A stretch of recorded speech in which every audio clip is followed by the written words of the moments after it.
Hello guys, so this is our second video lesson. This time we're still on food and digestion. We're gonna go from food tests to actual digestion and the digestive system. So let's start. So digestion, the food that we eat needs to be broken down into its building blocks in order for us to absorb it into our bodies. The process of breaking down and absorbing food is called digestion. Okay?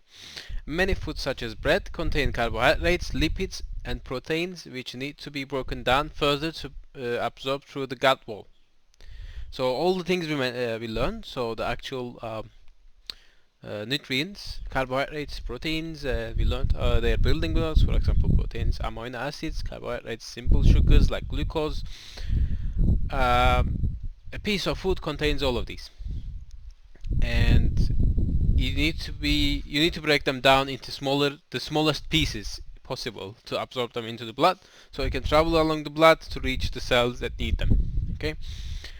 Anyhow, after being broken down, small molecules such as simple sugars, fatty acids and glycerols, as you know, the two components of lipids, and amino acids for proteins, can be carried through the body by blood along with water, vitamins and minerals.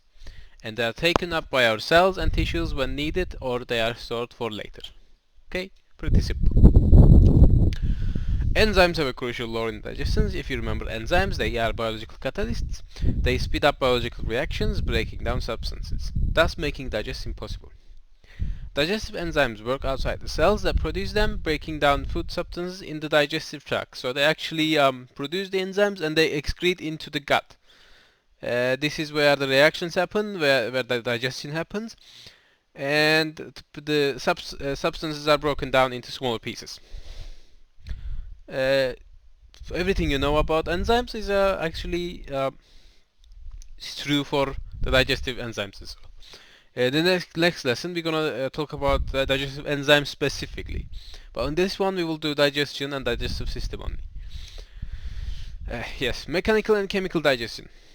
So there are two kinds of digestions. Mechanical is basically physical separation of the food's substances into smaller pieces, and chemical is done by reactions, by enzymes.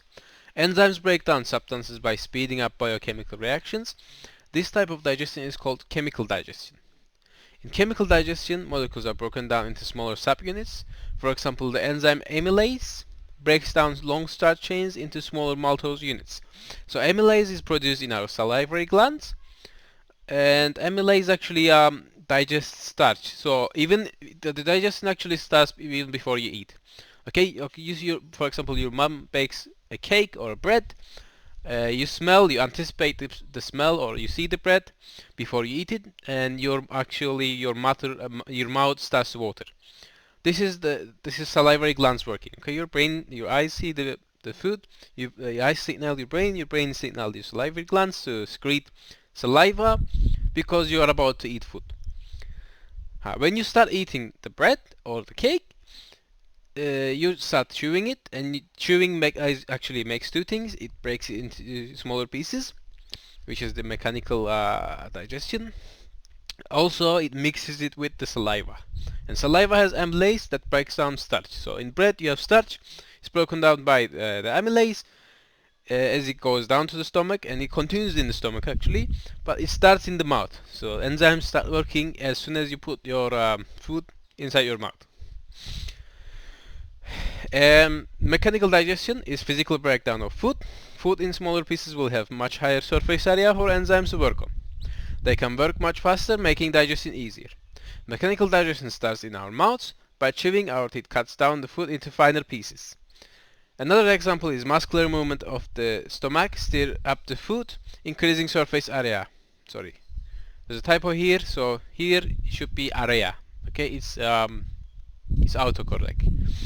Anyhow, this is actually more apparent in birds, as they can swallow small pieces of stone, which help break down seeds into smaller pieces with the help of the stomach movement. So birds, most birds actually, they don't have true teeth. If you see pigeons, they actually, if you have fed pigeons before, they swallow, for example, pieces of barley whole. Okay, pieces of hard seed whole. So what they do actually to break these down, they actually swallow stones, little pieces of stone, and these stones, they go into the stomach with the seeds, and the muscular movement of the stomach actually rubs the stones and the seeds together, which breaks down the seeds into smaller pieces. So it's another kind of mechanical digestion which is more apparent in bird stomachs. But your stomach does the same thing actually. It stirs up the food, gets the food in contact with more enzymes, and digestion speeds up.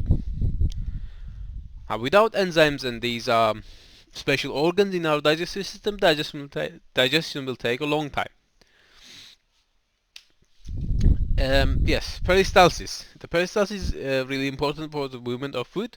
So as soon as food gets into your mouth and you swallow it, the swallowing actually creates a reflex that signals to the brain and creates a reflex, which is called peristalsis, which actually carries food down all the way through your body until your colon and outside your body through your anus. So peristalsis is the name given to the movement of food through the digestive tract brought by the contraction of circular muscles lined along the gut wall. The gut wall is aligned with two types of muscular structure, longitudinal and circular muscles. While food passes through the gut from esophagus to the anus, the circular muscles in the gut wall just behind the food contract, making gut narrower, pushing down the food. Longitudinal muscles in front of the food, however, contract and circular muscles relax, aiding the passage of food further down. Okay, so just remember, pause it anytime, write these down. You have to write anything on the slides down to your notebooks. Yes, we can compare the wave-like contraction of the gut wall, pushing the food down, to squeezing toothpaste from a tube. So imagine you're squeezing toothpaste from a tube. It's essentially the same thing. What your gut wall does, it squishes the food down through your digestive system. So you can see a diagram of the peristalsis here. So you have your longitudinal muscle, your circular muscles. Circular muscles behind the food, they contraction of circular muscles behind the food mass. So left side is towards your mouth, right side is towards the anus. Step 2, contraction of longitudinal muscles ahead of the food, so the ones that are in front of the food, which aids the movement.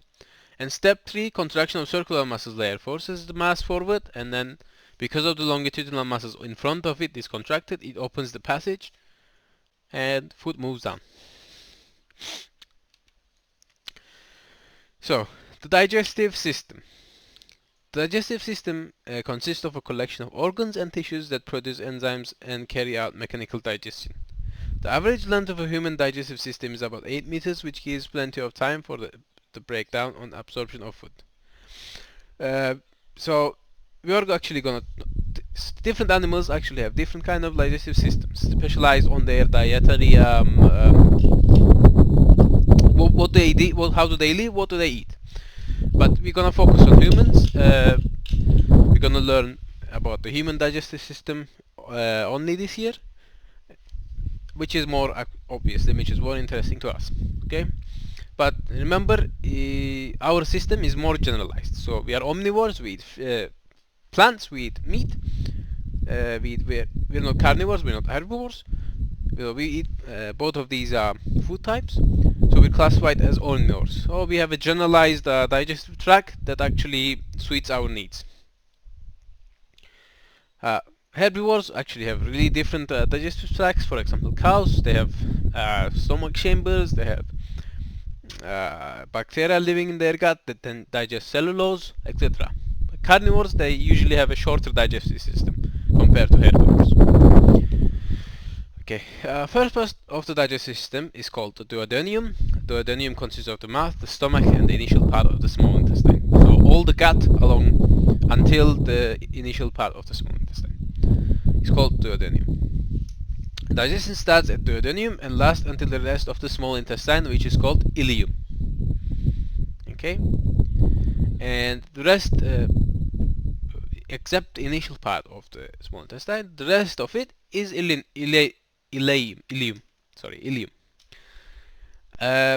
And colon is now actually a part of our digestive system because it only absorbs water.